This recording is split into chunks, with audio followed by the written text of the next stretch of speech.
खैर इसके बारे में क्या बात करें, वादे पूरे होते नहीं होते हैं, लेकिन एजेंडा मतलब गोल। सारे काम हुए कि कंट्री को अब कैसे ग्रोथ के स्टेज में ले जाना है, नहीं तो ये नीचे गिर गई होती अगर उन लोगों ने भी कैसे अपने मन से कुछ भी काम कर दिया हो। जय हिंद एवरीवन। सस्टेनेबल डेवलपमेंट के बारे में बुक के अंदर थोड़ा सा दे रखा है, तो इसके बारे में बात करते हैं। सस्टेनेबल डेवलपमेंट ऐसा डेवलपमेंट होता है जिसमें एनवायरनमेंट को नुकसान नहीं पहुंचे। सस्टेनेबिलिटी का ही मतलब होता है टू सस्टेन, यानी कि किसी चीज को बचा के रखना, कंजर्व करके रखना। तो एनवायरनमेंट बचा रहे, डेवलपमेंट भी हो जाए, वो सस्टेनेबल डेवलपमेंट है। दुनिया में एसडीजीज भी हैं, सस्टेनेबल डेवलपमेंट गोल्स। 17 एसडीजीज हैं, ध्यान रखना इस बात का।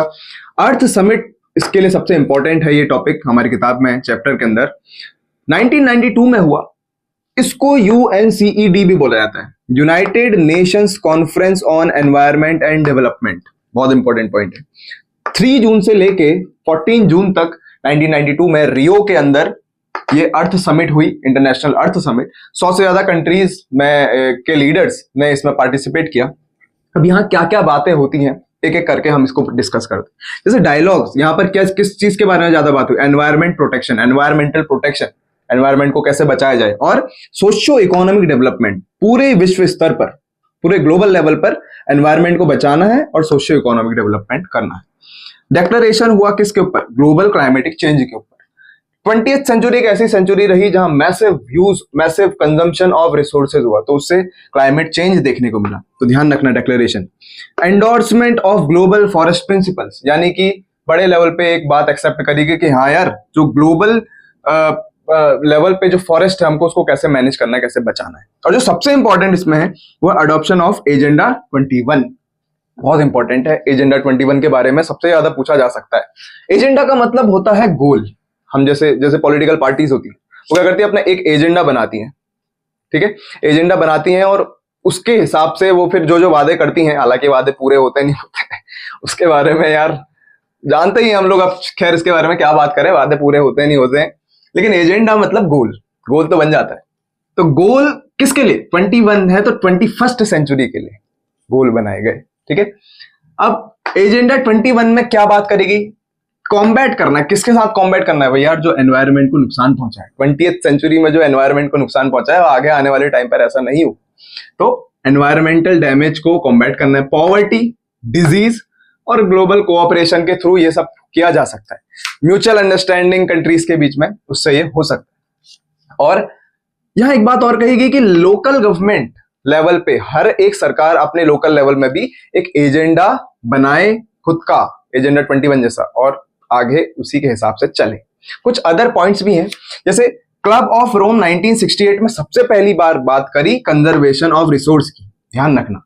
EF शुमाकर ने किताब लिखी जिसको बोला स्मॉल इज ब्यूटीफुल। ये गांधीयन फिलॉसफी से इंस्पायर्ड थे। गांधी जी का एक कोट आपको जरूर ध्यान रखना है कि there is enough for everybody's need but not for anybody's greed. Gandhi ji का ये कोट है, ध्यान रखना। तो गांधीयन फिलॉसफी से इंस्पायर होके EF शुमाकर ने एक किताब लिखी 1974 में। अब ब्रुंटलैंड कमीशन रिपोर्ट जो आई 1987 में, उसने सबसे पहली बार बात करी थी सस्टेनेबल डेवलपमेंट की। बहुत इंपॉर्टेंट है, ध्यान रखना। और आर कॉमन फ्यूचर करके बुक भी बाद में बनी, किसके अंदर? अर्थ समिट के अंदर, जो कि रियो में हुआ, ठीक है। ये बात ध्यान रखना, 1 मार्क्स के लिए बड़ा इंपॉर्टेंट है। हमारा जो अगला टॉपिक है वो है रिसोर्स प्लानिंग। रिसोर्स प्लानिंग बड़ा ही कॉम्प्लेक्स प्रोसेस है। किसी भी देश की सरकार की रिस्पॉन्सिबिलिटी होती है कि उस कंट्री में किस तरीके से रिसोर्स प्लान करती है वो गवर्नमेंट, और रिसोर्सेज को अलोकेट करती है। जैसे मैंने NCERT की लाइन लिखी है, strategies for judicious use of resources. Country में बहुत सी ऐसी स्टेट्स, यूनियन टेरिटरीज हैं, बहुत से ऐसे एरियाज हैं जो कहीं ना कहीं एक रिसोर्स में बहुत ज्यादा रिच हैं और दूसरे रिसोर्स में लैक करते हैं। तो जैसे लद्दाख है, लद्दाख में जमीन बहुत है और लद्दाख कोल्ड डेजर्ट भी कहते हैं, लेकिन वाटर शॉर्टेज लद्दाख में बहुत देखने को मिलती है। दूसरा, Arunachal Pradesh rich in water resource है। ब्रह्मपुत्र नदी सीधा अरुणाचल में ही आती है। तिब्बत के कौन से ग्लेशियर से ब्रह्मपुत्र नदी आती है, आप मुझे बताएंगे। तिब्बत से निकलती है ब्रह्मपुत्र नदी, उसे क्या कहते हैं तिब्बत में, और जब वो इंडिया आती है अरुणाचल में तो उसे किस नाम से जाना जाता है? ये बात आप मुझे कमेंट्स में बताएंगे। तो अरुणाचल प्रदेश वाटर रिसोर्स में बहुत रिच है, लेकिन इंफ्रास्ट्रक्चर में कहीं ना कहीं लैक करता है। MP, छत्तीसगढ़, झारखंड, ये पूरे रीजन में मिनरल्स बहुत मिलते हैं, खासकर छोटा नागपुर तो आपने सुना होगा। तो rich in coal, iron, massive level पे, लेकिन कहीं ना कहीं इकोनॉमिकली हमें ये स्टेट्स पीछे देखने को मिलते हैं। ठीक है, राजस्थान जमीन बहुत है, तो विंड एंड सोलर एनर्जी में तो मैसिव लेवल पे यहाँ पर डेवलपमेंट है और रिच है ये पूरा रीजन राजस्थान का, लेकिन वाटर शॉर्टेज, थार डेजर्ट में वाटर शॉर्टेज है। एक सवाल और बताएंगे आप मुझे, सतलुज और ब्यास नदी का पानी लेके एक कैनाल आती है हरिके बैराज पंजाब से, राजस्थान के थार डेजर्ट में जाती है, उस कैनाल को क्या बोलते हैं, ये भी आप मुझे कमेंट्स में बताएंगे, हम आगे भी पढ़ेंगे इसको।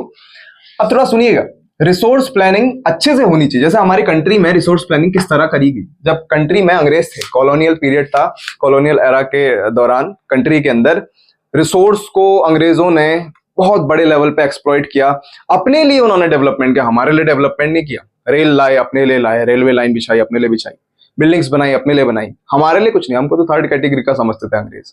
अपने लिए बहुत कुछ किया उन्होंने, और उस डेवलपमेंट को करने के लिए उन लोगों ने कंट्री के रिसोर्सेज को एक्सप्लॉइट किया।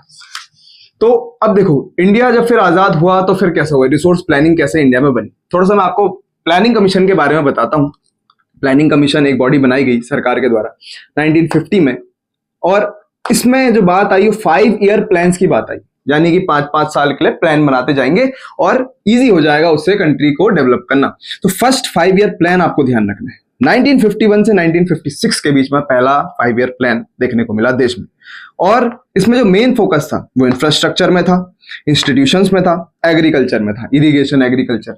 इंफ्रास्ट्रक्चर में आपने सुना होगा भाखड़ा नांगल डैम और हीराकुंड डैम, तो मैसिव लेवल पे इंफ्रास्ट्रक्चर बनाया गया। फिर इंस्टीट्यूशंस, IITs और एग्रीकल्चर। पुराने समय में जो सरकार ने किया, हिंदुस्तान के पास कुछ नहीं था, अंग्रेज जब चले गए यहाँ से लूटपाट करके, बहुत बड़े समय तक इंडिया जो है अंग्रेजों की गुलामी भी करता रहा, और उससे पहले तो यहाँ कल्चर खत्म ही कर दिया गया। तो यार उन लोगों ने कुछ ना कुछ सोच के हमारे देश को आगे बढ़ाया। अब आज के टाइम पर हमको देखने को मिलता है, आज के टाइम पर कुछ लोग कह देते हैं पुरानी सरकार ने क्या किया, पुराने लोगों ने क्या किया। उन लोगों ने जो किया, आज अगर वो तब नहीं किया होता तो आज हिंदुस्तान जैसा हमको देखने को मिलता, तब वैसा देखने को ही नहीं मिलता। भुक्का नंगा था हिंदुस्तान, कुछ भी नहीं था हमारे देश में, सब लूटपाट करके चले गए थे। तो भला हो उन लोगों का, कॉन्स्टिट्यूशनल असेंबली का संविधान बना, फिर उसके बाद धीरे धीरे ऐसे ये सारे काम हुए कि कंट्री को अब कैसे ग्रोथ के स्टेज में ले जाना है, नहीं तो ये नीचे गिर गई होती अगर उन लोगों ने भी कैसे अपने मन से कुछ भी काम कर दिया होता। ये थोड़ा सा सोचने वाली बात है, और वो लोग सोचें जो लोग ऐसा सोचते हैं कि पुराने उन लीडर्स ने क्या किया करके, इसके बारे में ध्यान रखिएगा। ठीक है, अब आइडेंटिफिकेशन एंड इन्वेंट्री बनाई गई, कैसे कहां पर कौन सा रिसोर्स है, प्लानिंग ऐसे ही होती है रिसोर्स की, तो कहां पर कौन सा रिसोर्स है, कितनी मात्रा में है, सर्वे किया गया, मैपिंग करी गई। अब qualitative and quantitative analysis and estimation and measurement, कहां पर कौन सा रिसोर्स है, कितना है, कितनी मात्रा में है, कैसी उसकी क्वालिटी है, कितनी क्वांटिटी है, ये सारी चीजें। प्लानिंग स्ट्रक्चर बनाया गया, इंस्टीट्यूशंस बनाए गए एंड टेक्नोलॉजी बनाई गई। तो जैसे हमने इससे पहले पढ़ा, जैसे इस पुराने लेक्चर में, कि यार हमने एक वो बनाया था ट्राइंगल, इंटरडिपेंडेंसी। तो ह्यूमन ही होता है जो नेचर में जो रिसोर्स है उसको कैसे यूज करना है अपने हिसाब से, उसके लिए टेक्नोलॉजी इंस्टीट्यूशंस बनाता है। तो प्लानिंग स्ट्रक्चर बनाया गया और ध्यान दिया गया कि नेशनल डेवलपमेंट के साथ वो रिसोर्स का डेवलपमेंट, रिसोर्स की प्लानिंग भी मैच करनी चाहिए। ऐसा नहीं कि कोई कहीं जा रहा है, कोई कहीं जा रहा है। तो ये 3 लेवल पे रिसोर्स प्लानिंग करी गई हमारे देश के अंदर, और यही चलता है। हालांकि आज प्लानिंग कमीशन तो अब नहीं है, लेकिन उसको अब नीति आयोग कह देते हैं। ये बात आप ध्यान रखिएगा।